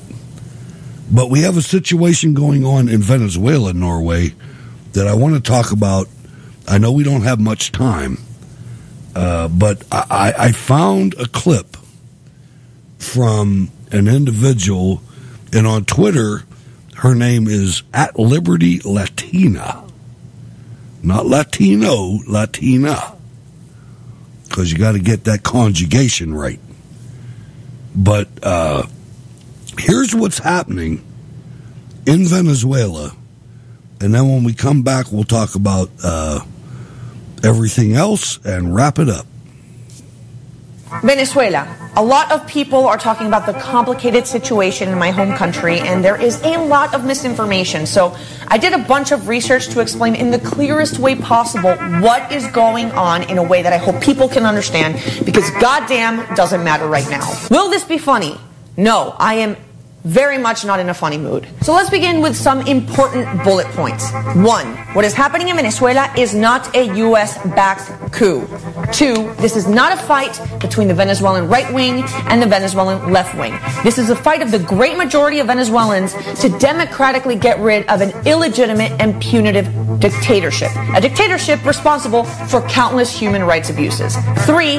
The people of Venezuela are seeking fair, democratic elections using the laws written in our Constitution. 4. Juan Guaido did not just declare himself president out of nowhere. That is not how it worked. So let's answer some questions. Who is the interim president, Juan Guaido? Juan Guaido is not a right-wing politician, but the son of a taxi driver and a liberal representative in Congress. Guaido was elected by the Venezuelan people to be a representative in Venezuela's National Assembly. He is acting as interim president, as in temporary president, until democratic elections can be ensured, which is, by the way, dictated by law in the Constitution when a president is deemed illegitimate. In other words, this is not a coup. Next question.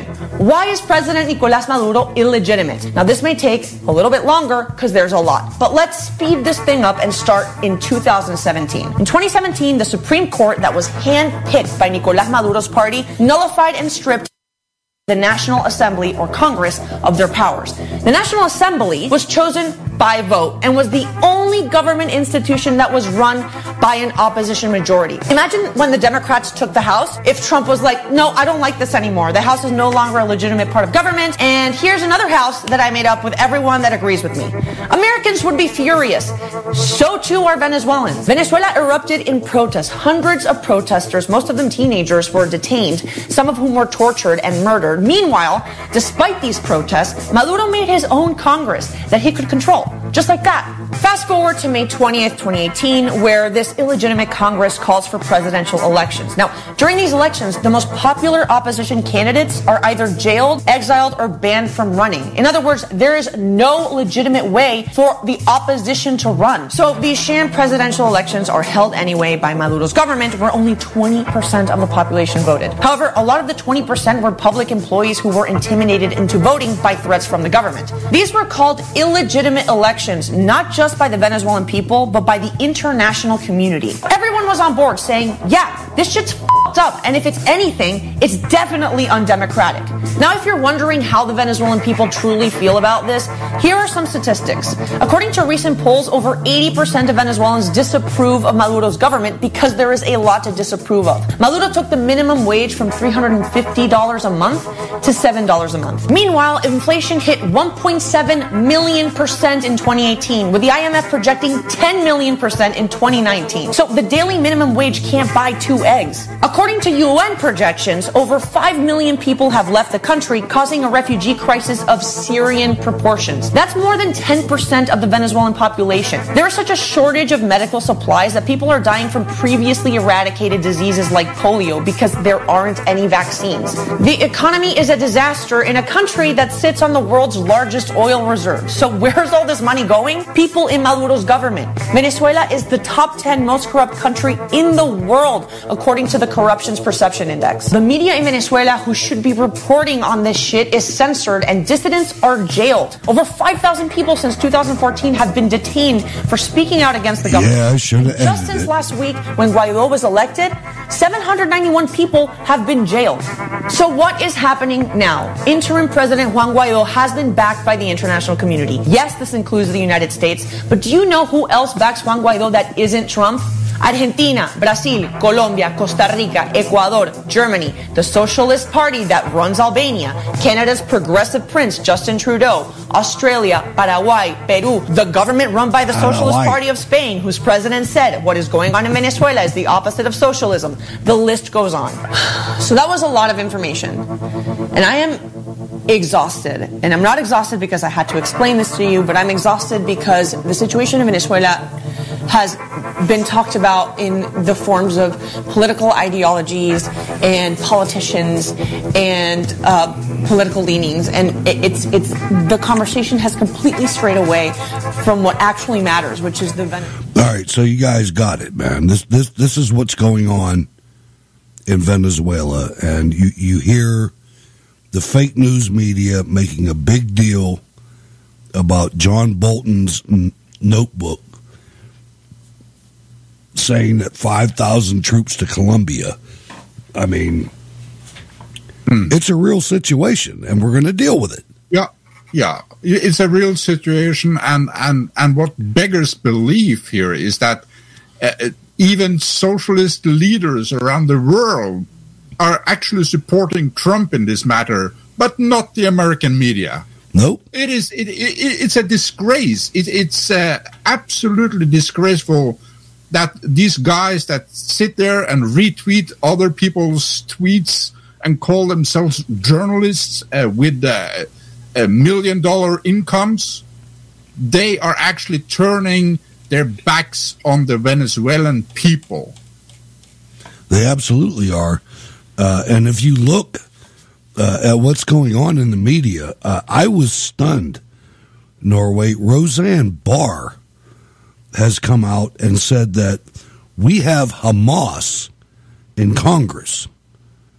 And I know that's different from the Venezuelan situation, but it's not that much different because she is proclaiming, and wow, how courageous of her. Comedian, this is from Tel Aviv. Comedian Roseanne Barr claimed, we have Hamas in Congress, in reference to the congressional freshman class of 2019, which includes anti-Israel Congresswoman Rashida Tlaib and Ilhan Omar. In an exclusive interview with Breitbart News in Tel Aviv on Monday, Barr said BDS has infected the Democrat Party. Asked what she thought of the newly installed outspoken BDS proponent Tlaib and Omar, Barr said, we have Hamas in Congress. Both of these Muslims have come under fire for invoking anti-Semitic tropes in relation to Israel. Tlaib, a Palestinian American, a Jordanian nomad, seemingly deployed a dual loyalty canard when she accused proponents of anti-BDS legislation of forgetting which country they represent, while Somali Omar once charged evil Israel with hypnotizing the world.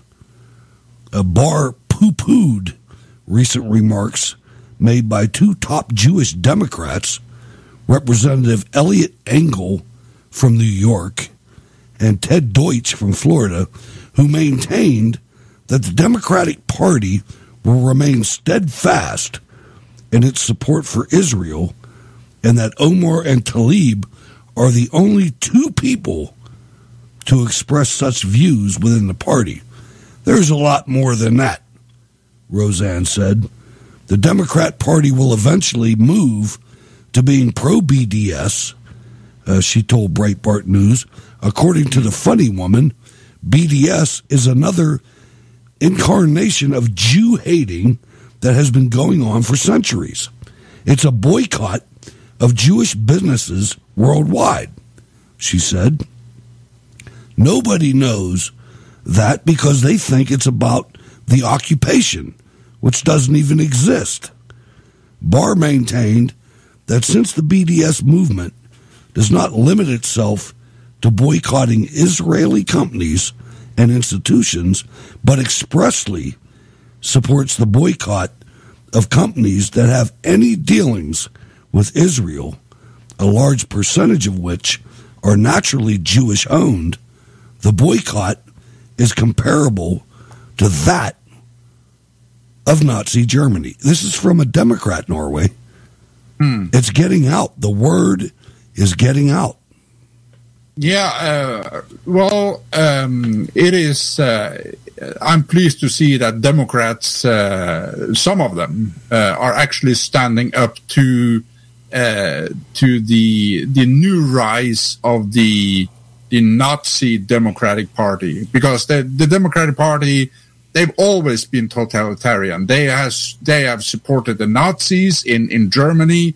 They took the Nazi racial laws and adopted them in America. They founded the KKK. They've supported the Stalinist Soviet Union, on and on and on. Throughout history, the Democratic Party has always been on the side of those slaughtering peoples by the millions and hundreds of millions. And it's no different today. I would say that maybe there is some hope for the Democratic Party when some people speak up there. But seriously, we are in 2019 now, and for the past many decades in Europe, Jews have increasingly been hunted down in the streets like they were by the Nazis before the Second World War. But this time it is the Nazi supporters, the Muslims that supported the Nazis during World War II, that are doing this hunting down of Jews. And believe me when I say that in a lot of parties in Europe, there is still lots of hidden anti-Semitism, and it's coming to the surface now. And it's going to happen in America as well. We've seen the first sign there. If you follow a brilliant young Jewish psychologist called Amy Meck on Twitter, it is at Amy M-E-K. She will keep you updated on what's going on both in Europe and America when it comes to anti-Semitism and how bad it has become. And one final comment here, because when you have Jews being persecuted like they are in Europe now, in the thousands, in the tens of thousands, and remember, a lot of the European Jews, they were actually exterminated during the last war. So it's actually limited how big the Jewish communities are. In Norway, we have 800 Jews. That's all that's left of the Jewish community in Norway. When you see them persecuted like they are in Europe now, you know that is the litmus test of what is just around the corner. And what is just around the corner is the totalitarian regimes like the Democrats in the United States and the weak-kneed conservatives in Europe, along with their socialist allies. They are banding up together with the Muslims to attack freedom-loving people like the Jewish people, and in the next run, the Christians. Just wait and see. History will repeat itself because we didn't learn from it last time. No, you're right. And as we move forward to our radio station goals, we are going to get more and more disciplined on time. So with that, I will say that we have 3 minutes left. And Norway, your final comments. Wow, what a show. I mean, I hope you guys out there in the 1,000 homes listening to this show, whether it's through your DAB equipment or your phones or whatever, I hope you have listened and learned and understood some of what has been said here today. The firearms against crime, President Kim Stolfer. What a guy. What a guy. I mean, you should all go to foac-pac.org and get his organization's take on how to stop the destruction of the Constitution of the United States. Let them know that you come from Cold War Radio. And let them know that you come from Cold War Radio. Brilliant point. The way I see the situation today is that America is at a crossroads. America is about to be destroyed by the communists. You cannot let that happen. And the buck stops at the Second Amendment. If you lose the Second Amendment, it is game over. It has been an absolute joy doing this show with you, Hutch, and we're already gearing up for Friday night's show, which will be awesome, and maybe you can enlighten our audience about what we're going to do on Friday. Oh, I will, but what are we going to do on Friday? We're going to party! There you like go. It's 70-76. There it is. All right. Thank you, Norway. I appreciate it. I want to thank President Kim Stolfer from the Firearms Owners Against Crime. I'm Hutch Bailey Jr. This is Cold War Radio. Pay attention, because Whbj-Db is coming soon with many more shows. You have a show, send me an email, hutch@steelcityresistance.com. Hope you enjoyed the program. I did. Again, I'm Hutch Bailey Jr. on Facebook, everywhere on the interwebs. Thanks to everybody that listened live. Thank you very much for our callers. And we will catch you on Friday night. God bless. Oh, wait. Jacob Seals. I haven't played this for a long time. An RSBN moderator retweeted one of my tweets. So I give you the American Dreamer. God bless everybody. See you Friday.